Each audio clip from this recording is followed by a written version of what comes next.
আগামীর বাংলাদেশে আরেকটা লড়াই হবে দুর্নীতির বিরুদ্ধে। জামাতে ইসলামের আমির ডাক্তার শফিকুর রহমান 19 জুলাই শনিবার রাজধানীর সোহরাওয়ার্দী উদ্যানে বাংলাদেশ জামাতে ইসলাম আয়োজিত জাতীয় সমাবেশে প্রধান অতিথির ভাষণে তিনি এইসব কথা বলেন।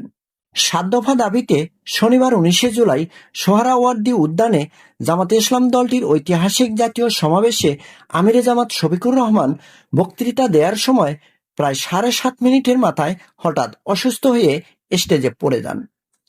এর কিছুক্ষণ পর আমিরে জামাত কিছুটা সুস্থ অনুভব করলে আবারও ভাষণ দেওয়ার জন্য স্টেজে দাঁড়িয়ে বক্তব্য শুরু করেন।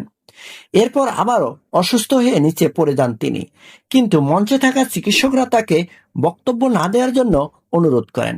এক পর্যায়ে তিনি সেটাকে গ্রাহ্য না করে বসেই বক্তব্য দেওয়া শুরু করেন এবং বলেন, আল্লাহ আমার হায়াত যতক্ষণ পর্যন্ত রেখেছে তার 1 মিনিটেরও বেশি আমি থাকতে পারবো না, সুতরাং এতে আপনারা কেউ বিচলিত হবেন না। এই সময় তিনি জানান, দেশের মানুষের মুক্তি অর্জন হওয়া না পর্যন্ত আমাদের লড়াই অব্যাহত থাকবে। তবে এর আগে 19 জুলাই জামাতে ইসলামী দলটির ঐতিহাসিক জাতীয় সমাবেশে ডক্টর শফিকুর রহমান সভাপতির ভাষণের শুরুতেই বলেন, আগামীর বাংলাদেশে আর একবার লড়াই হবে। সেই লড়াইটি হবে ফ্যাসিবাদের বিরুদ্ধে, আর একটা লড়াই হবে দুর্নীতির বিরুদ্ধে। শফিকুর রহমান বলেন, এই দুর্নীতির মূল উৎপাটনের জন্য যা যা করা দরকার, আমরা তারুণ্য ও যৌবনের শক্তিকে একত্র করে সেই লড়াইয়ে বিজয় লাভ করব ইনশাআল্লাহ। জামাতের এই শীর্ষ নেতা শফিকুর রহমান লাখো জনতার কাছে প্রশ্ন রেখে বলেন, জামাতে ইসলামী যে দুর্নীতিমুক্ত সমাজ গড়ে তুলবে তার প্রমাণ কি? এই প্রশ্নের জবাবে তিনি নিজেই বলেন, জামাতে ইসলামী দলটি সবাইকে নিয়ে একটি দুর্নীতিমুক্ত দেশ গড়ে তুলবে, আমরা কথা দিচ্ছি।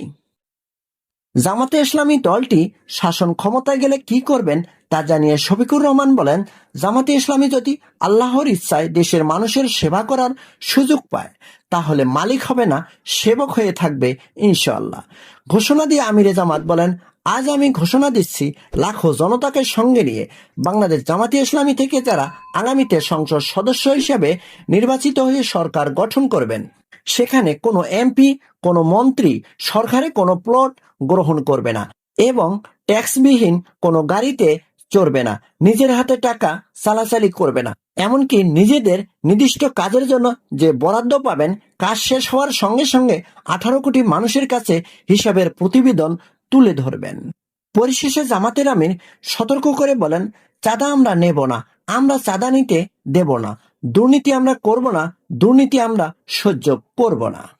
19 জুলাই ঢাকার রাজধানী সোহরাওয়ার্দী উদ্যানে জামাতে ইসলাম দলটির জাতীয় সমাবেশে বক্তব্য দেন শহীদ পরিবারের সদস্য, 24 জুলাই যোদ্ধা দলের নির্বাহী পরিষদের সদস্য, নায়েবে আমির সেক্রেটারি, সহকারী সেক্রেটারি, ইসলামী আন্দোলন বাংলাদেশের মহাসচিব, হেফাজতে ইসলামের মহাসচিব, গণ অধিকার পরিষদের নুরুল হক নুরু ও এনসিপির সদস্য সচিব আখতার হোসেন, মুখ্য সংগঠক সার্জিস আলম, শহীদ আবরারের পিতা সহ বিভিন্ন রাজনৈতিক দলের নেতারা।